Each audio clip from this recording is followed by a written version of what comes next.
बदलने वाली है। जो बीजेपी को कहा जाता था north and central India party, जो रीजनल पार्टीज के साथ टक्कर नहीं ले सकती है, जो साउथ इंडिया में टक्कर नहीं ले सकती है, अब उसकी भी क्या परिभाषा बदल रही है। और 2 दिन में मालूम भी चल जाएगा कि ये जो एग्जिट पोल हैं, जो सारे लोग एक ही सुर में गा रहे हैं, क्या यही सत्य है? क्या यही नया बीजेपी है? क्या यही वो बीजेपी है जो पीक कर रही है अब, जैसे कांग्रेस अपने पीक पर थी, उत्तर दक्षिण पूरब पश्चिम सब कुछ अपने वश में करके। अब पोल ऑफ पोल करने से पहले एग्जिट पोल्स क्या बता रहे हैं, क्यों बता रहे हैं, और एग्जिट पोल पर अंधविश्वास भी नहीं करना चाहिए, उसके बारे में भी मैं आपको जरूर बताऊंगा। लेकिन उससे पहले एक क्लैरिफिकेशन तो दे दे कि देशभक्त पर हमने ना कभी एग्जिट पोल किया है, ना कभी ओपिनियन पोल किया है, और ना हम आज तक या कभी भी उस पर विश्वास करेंगे। और इसमें एक हिस्ट्री भी है, हम ऐसा क्यों नहीं मानते हैं कि एग्जिट पोल को हम आंख बंद करके विश्वास नहीं कर सकते हैं। बंगाल की इलेक्शन का अगर आप हाल ही में एग्जाम्पल दे दें, और 2004 का वाजपेयी का इलेक्शन, जब सबको मालूम था, सारे एग्जिट पोल्स ने एक ही राय दी थी उस समय कि भाई आएगा तो वाजपेयी, लेकिन सिचुएशन काफी बदल गई थी। तो जो पोल प्रिडिक्शन का जो साइंस जिसको कहा जाता है, या कह लीजिए एक आर्ट है, वो काफी मुश्किल है, और इसीलिए बहुत बार वो गलत भी होता है। क्योंकि बहुत बार जो जिनसे आप बात कर रहे हो, जिनकी ओपिनियन ले रहे हो, जिनको आप सर्वे कर रहे हो, उनके अंदर फियर फैक्टर हो सकता है, वो आपके साथ शेयर नहीं करना चाहते हैं, वो शायद समझ ही नहीं पा रहे हैं कि आप कौन हो और क्यों सवाल पूछ रहे हो। तो ये जो सर्वे करने के लिए लोग जाते हैं, उसका सैंपल कितना होता है, उसका डेप्थ कितना होता है, उसमें जेन्युइन रिस्पॉन्सेस कितने होते हैं, इसके वजह से कई बार आंकड़े अलग भी हो जाते हैं। फार्मर के पास क्या गए हैं आप इंटीरियर्स में? ट्राइबल से क्या आपने बात किया है? महिलाओं से, जो कि आज महिलाएं इतनी ज्यादा वोट कर रही हैं, कुछ स्टेट्स में तो महिलाएं मर्दों से, पुरुषों से ज्यादा वोट कर रही हैं, क्या उनसे आपने रूरल हार्टलैंड में बात की है? उनकी मन की बात आपने समझी है? यह बहुत ही कॉम्प्लिकेटेड होता है, और इसीलिए बहुत सारे पोलस्टर्स गलत भी साबित होते हैं।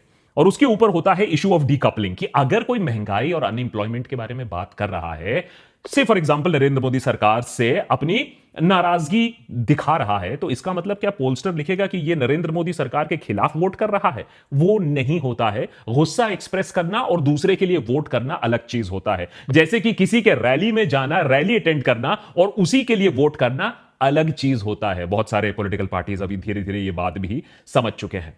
मल्लिकार्जुन खड़गे के यहां सारे इंडिया ब्लॉक के सारे जो नेता हैं, ममता बनर्जी माइनस, जब जमा हुए, तब उसके बाद उन लोग ने एक मीटिंग करके अपना पहला तो फैसला रिवर्स किया, जहां उन लोग ने बोला नहीं, अब हम एग्जिट पोल में शामिल होंगे। पहले वो कहते हैं हम एग्जिट पोल में शामिल नहीं होंगे, हम ये टेलीविजन के पास नहीं जाएंगे, क्योंकि ये सब झूठ है, गलत है, देश को प्राइम किया जा रहा है, ये रिगिंग होता है, हम इस पर नहीं जाएंगे। लेकिन अब मीटिंग के बाद उन्होंने कहा नहीं नहीं ठीक है, हम चले जाएंगे, ऐसी क्या बात है, हम ये फ्रॉड एक्सपोज कर देंगे।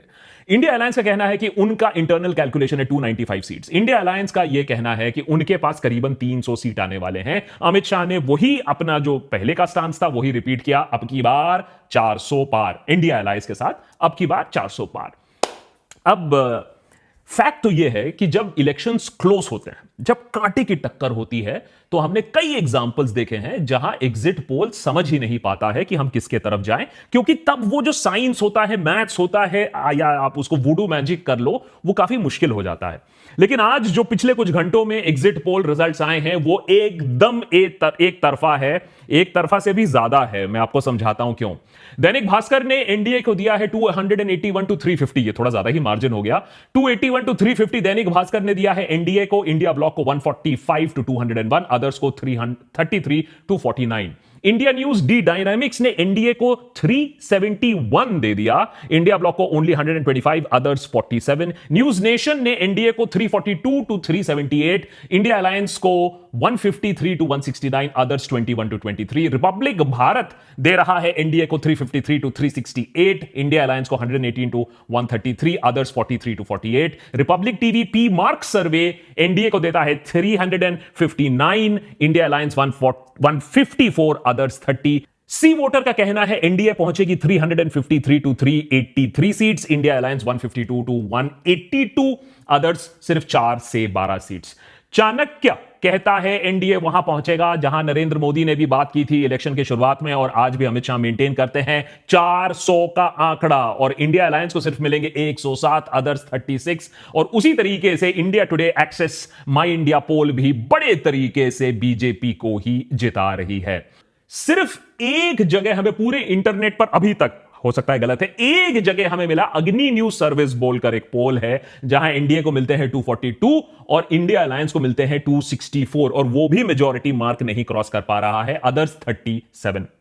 मॉरल ऑफ द स्टोरी यह है कि अगर आप इन सारे आंकड़ों को देखो तो मोस्ट ऑफ द केसेस जहां ये एग्जिट पोल बात कर रहे हैं, उनका जो लोअर एंड है, जो सेफर मार्जिन है, वो भी बीजेपी के पिछले परफॉर्मेंस से बेटर है। जहां तक बीजेपी की बात है 303, और एनडीए का जो टोटल आंकड़ा था 352, उससे भी बेटर परफॉर्मेंस है। तो नॉट ओनली इज आएगा तो मोदी, जो ये एग्जिट पोल बात कर रहे हैं कि मोदी एक बड़े मार्जिन से आ रहा है, शायद 400 पार नहीं, एक पोल को छोड़कर, दो पोल को जगह, लेकिन overall Modi is coming back with a bigger majority. इसका मतलब यह है कि बीजेपी ने जो एग्रेसिव स्ट्रेटजी अपनाई थी, मटल मुगल, वो स्ट्रेटजी काम कर गई और कांग्रेस बहुत लेट में आया। हवा जरूर पलटी, कॉन्वर्सेशन जरूर पलटा, माहौल जरूर पलटा, लेकिन बहुत देर से कांग्रेस ने शुरुआत की। इंडिया अलायंस को जुड़ने में काफी टाइम लग गया।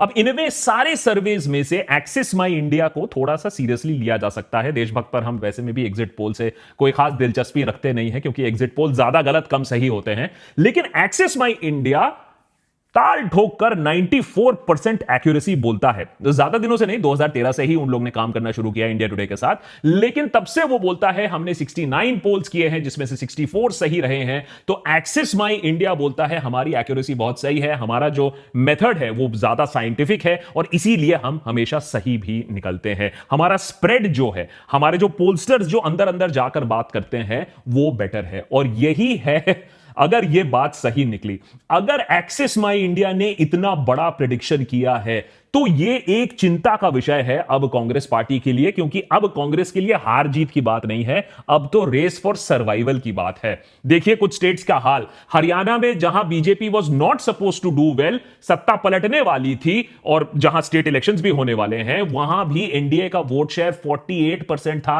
6 से 8 सीट हरियाणा में एनडीए ले रहा है, कांग्रेस सिर्फ 2 से 4 सीट। याद रखिए ये वही स्टेट है जहां से फार्मर प्रोटेस्ट भी आए हैं, अग्निवीर का इशू है, Jat consolidation in favour of the Congress है, लेकिन वहां भी उनको मुंह की खानी पड़ रही है। दिल्ली बहुत बड़ा एक और अपसेट है, आम आदमी पार्टी और कांग्रेस इतना करके एक साथ भी आई इलेक्शन लड़ने के लिए, 1 या 0 सीट्स उनको मिलने वाली हैं। एनडीए अलायंस को 6 से 7 सीट्स मिलने वाली है। Kanhaiya Kumar, according to Axis My India, Kanhaiya Kumar आसपास भी नहीं है जीतने के।